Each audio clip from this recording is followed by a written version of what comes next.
নমস্কার বন্ধুরা, বেঙ্গলি রেসিপিতে সবাইকে স্বাগত। আজ আমি তৈরি করছি পালক পনির। পালং শাক নিয়েছি 500 গ্রাম, পনির নিয়েছি 300 গ্রাম, হলুদ গুঁড়ো, লবণ, 15 কোয়া রসুন, কাঁচা লঙ্কা আর ফ্রেশ ক্রিম। চলো দেখে নেওয়া যাক রেসিপিটি আমি কিভাবে করি। আর পুরো রেসিপিটি আমি করব রিফাইন অয়েলে। তো গ্যাসের ফ্লেমটা অন করে বসিয়ে দিচ্ছি একটা কড়াইতে এবার আমি পরিমাণ মতো জল দিয়ে দেব। জলটা ফুটে উঠলে যে ধুয়ে রেখেছিলাম পালং শাকটা সেটা দিয়ে কিছুক্ষণ ভাপিয়ে নিতে হবে, হালকা সামান্য ভাপিয়ে নিতে হবে। কড়াইতে এবার একটু ঢাকা দিয়ে দিচ্ছি যাতে তাড়াতাড়ি জলটা ফুটে যায়। জলটা ভালো করে ফুটে গেছে, ঢাকাটা সরিয়ে নিলাম। নিয়ে এবার আমি পালং শাকটা ওই জলে দিয়ে দেব।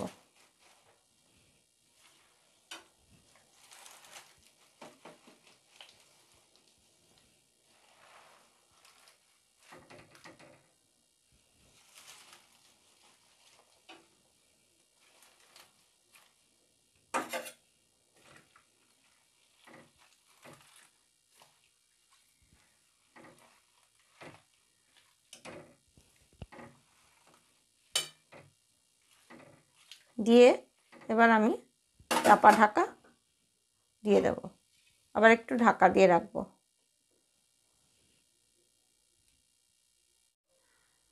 তো এখন আমি পালং শাকটাকে ঝুড়িতে ফেলে ঠান্ডা করতে দিলাম।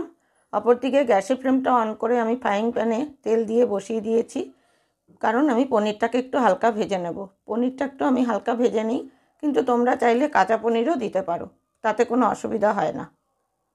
এটা ভালো মতো গরম হয়ে গেছে, এবার আমি দিয়ে দিচ্ছি পনিরগুলো কিন্তু খুব হালকা একদম ভেজে নেব আমি।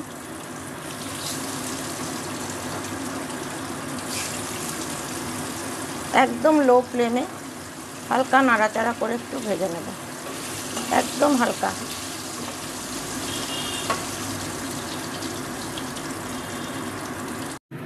দেখো পনিরগুলোকে এইভাবে আমি হালকা ভেজে নিচ্ছি। তো পনির একদম হালকাভাবে ভেজে নিতে হবে। পনিরগুলো ভাজা হয়ে গেছে, এবার আমি তুলে নিচ্ছি।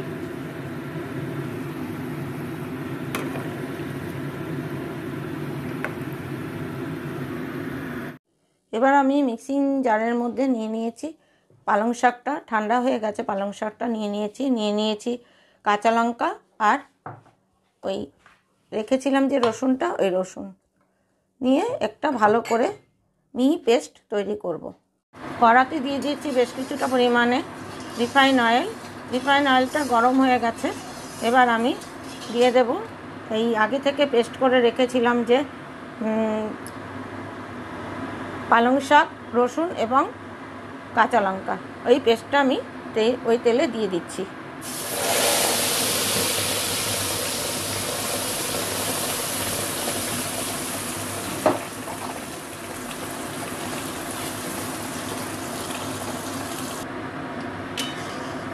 এবার গ্যাসের ফ্লেমটাকে আমি বাড়িয়ে দিয়ে দিচ্ছি 1 টেবিল চামচ পরিমাণে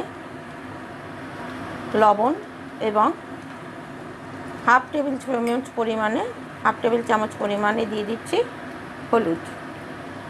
এবার লবণ আর হলুদটা আমি ভালো করে মিশিয়ে নেব। আর আমি দিয়ে দিচ্ছি মিক্সিং জার ধুয়ে বা একটু সামান্য জল।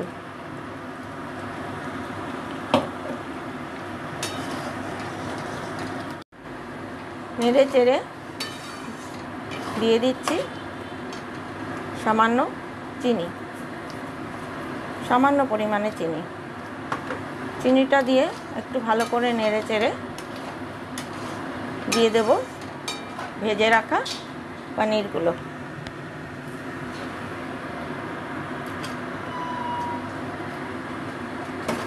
পনিরগুলো দিয়ে একটু নেড়ে চেড়ে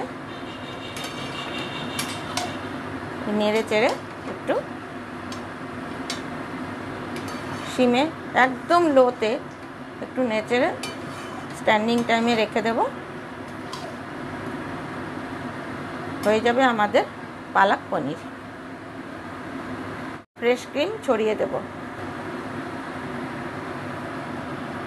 দেখো ফ্রেশ ক্রিম ছড়িয়ে দিচ্ছি। এই ফ্রেশ ক্রিম যদি তোমাদের না থাকে ঘরে, তাহলে তোমরা দুধের সরকে একটু দুধ দিয়ে ফেটিয়ে সেটাও দিতে পারো, তাহলেও হবে। ফ্রেশ ক্রিমটাকে একটু ছড়িয়ে একটু মাখিয়ে নিলাম। এবার আমি এটা একটু ঢাকা দিয়ে রাখবো।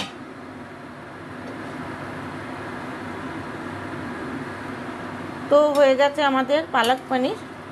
এই রেসিপিটা তোমরা রুটি, পরাঠা, নান দিয়ে খেতে পারো, পোলাও দিয়েও খেতে পারো। যদি আমার এই রেসিপিটা তোমাদের ভালো লেগে থাকে, তাহলে তোমরা লাইক করো, শেয়ার করো, আর চ্যানেলটাকে সাবস্ক্রাইব করে দিও। আমার পাশে থেকো। নমস্কার।